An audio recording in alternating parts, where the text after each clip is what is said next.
You're standing up for what you believe and you're speaking for others. You're building relationships one-on-one with people in the community, even having to knock doors. And it's like organizing, doing community organizing and having a goal that you want to work for. Leadership, just somebody that's, not afraid to stand up, for a certain group, for their group, and represent the whole group.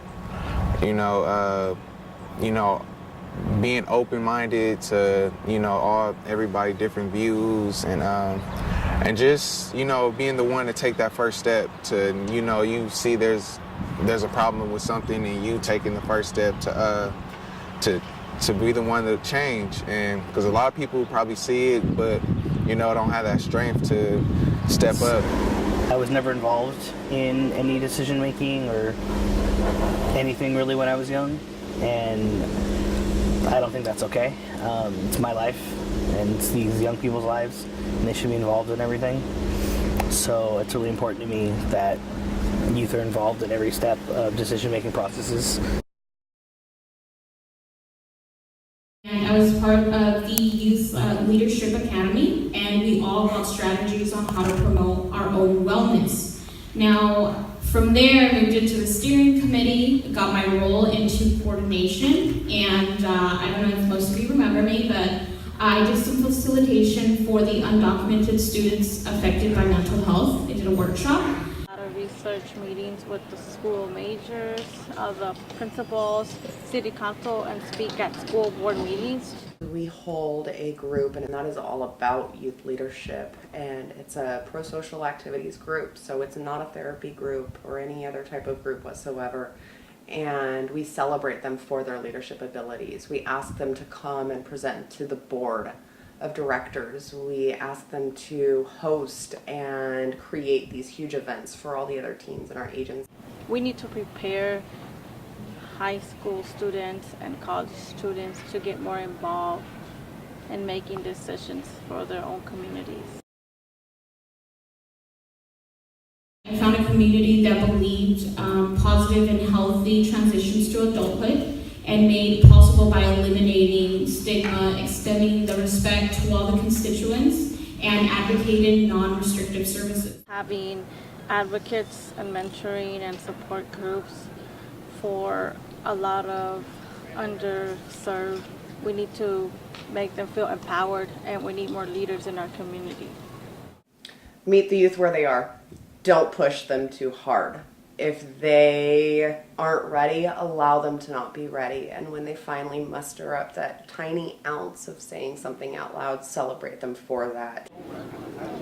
There will be in it a lot of relationship, a lot of community, a lot of support. Like, for example, yoga. Yoga helped me a lot to heal during my experience when I was younger in the juvenile system and foster care system. Leadership becomes so much different. Our role changes. So now we are a provider, because we often get, opportunities to work as peer mentors. And how are we gonna, stay mentally well? And we want to provide that to somebody else, because oftentimes in the mental health work, people get burned out.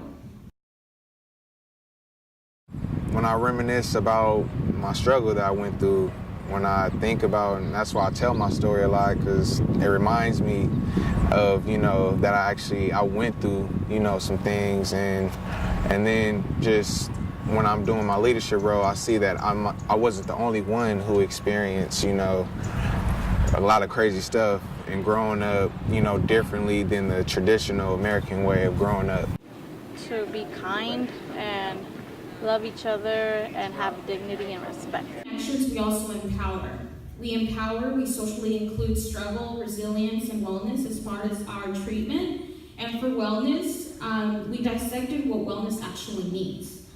We navigated the 8 dimensions of wellness: financial, social, physical, occupational wellness. And something that really stuck to me was a map from Sacramento said that working in mental health is bad for your mental health. And I said, oh my gosh, that is so true. And I was like, how are we gonna do this? So The learning, stay on the learning curve.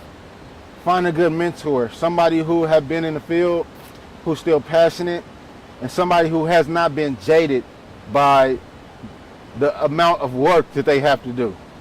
And so, you know, take it easy on yourself. Don't be too hard of a critic or your own worst critic.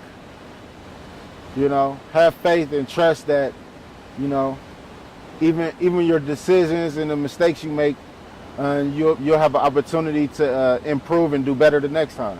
With like, for example, working on my school campus, you know, it's down the street from my house, and having a lot of young people working, students working there, you know, because that a lot of times I didn't used to see that, but being around and seeing that, you know, taking that role, because a lot of people, this is their first job, so that's building, you know, a leadership role. One, I prepare for like, you know, what the meeting is about, and making sure that I'm like addressing, staying, you know, something on topic that's going to help, that people are actually going to, you know, listen to, and just in having a solid team, you know, there to help and lift me up, to know that, okay, we all, it's not just you know, that's got this pressure on it. It's like all of us is going through it with you, so, you know, don't worry. So that, say that, yeah.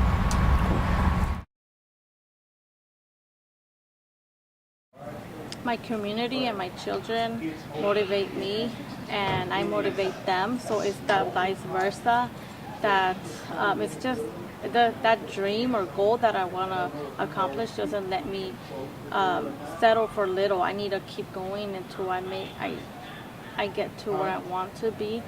And leadership means you know, everybody's looking up to you, so you can't let them down. You guys have to work together and hear advice and get feedback. Just never forget what you came from. Never forget that struggle that you went through and what you overcame.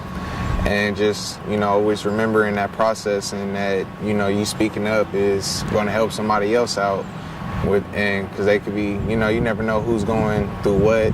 And yeah, and you speaking out could, you know, help somebody else that was going through the same thing, that felt like they was alone.